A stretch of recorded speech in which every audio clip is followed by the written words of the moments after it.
I think it's right in line with our vision of our company, and also looking at the gaps that are there currently in our favor.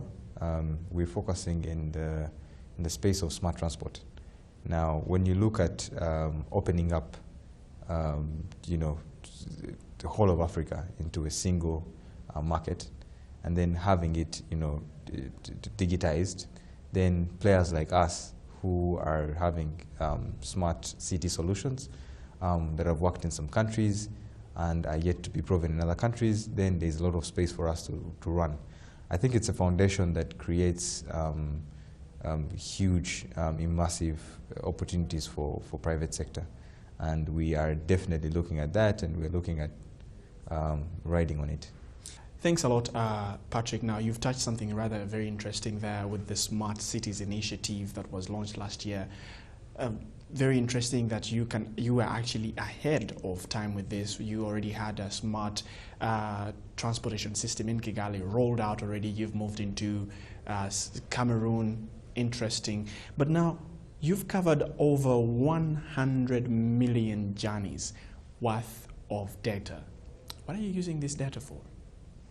Well, it's quite a number of things. The first is that alongside, as much as we're a private company, we have stakeholders that we work with, and those are government.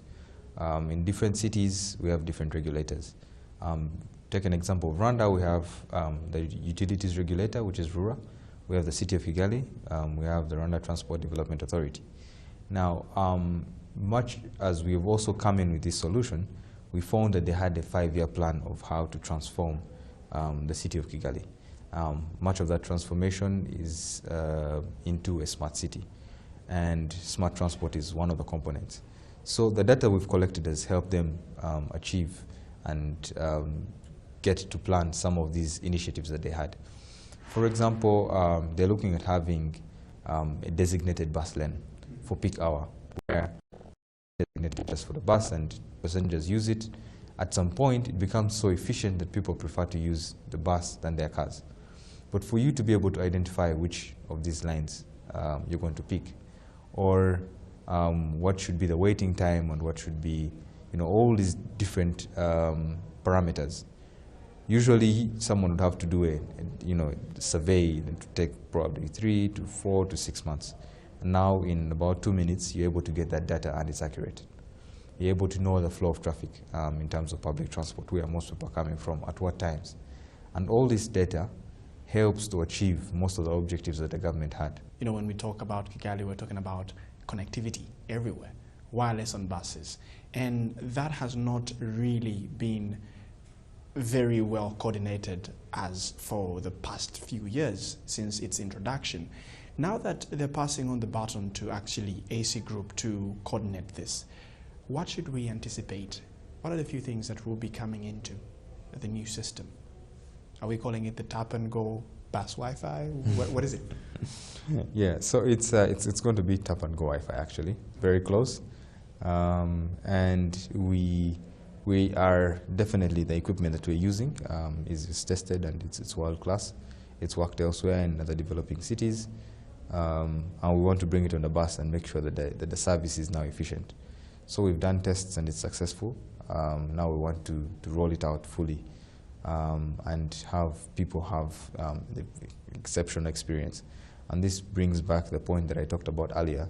Our main aim is to get people on the bus, as many people as possible, and to enjoy the ride, which comes with comfort. And then the comfort part of the things that we're thinking of doing is Wi-Fi.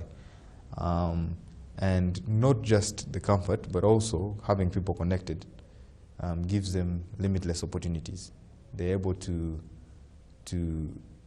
read about things that they wouldn't have otherwise read about. They're able to research. They're able to check out new things. And then, communication also becomes easy, because now on that same platform, different institutions are able to send information to commuters, and people are able to advertise and reach this number of commuters that maybe wouldn't be able to watch TV when they go home because it's late and they wake up early.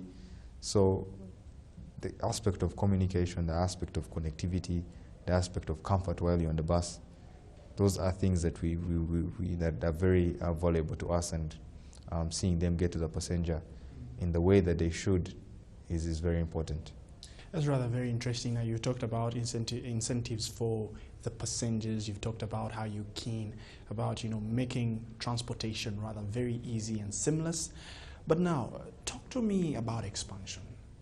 You've been in the country now for a good, say, 3-4 years' time, and you've moved into at least another economy in Africa, which has been rather very good for you. What's next for Tap&Go? Where are we moving to? That's an interesting question, but I think I'll leave it for the next interview. I'll just give you a few hints, and probably you could go the wild goose chase. But we're looking at one country that's close to home. We're looking at another country in the southern part of Africa. So, but when we launch there, we'll definitely be right back and explaining what we're looking at in doing in those countries, and what's unique about it. We're also looking at doing massive upgrades to the system to be able to accommodate a lot of functionalities, and we will be happy to announce that then as well.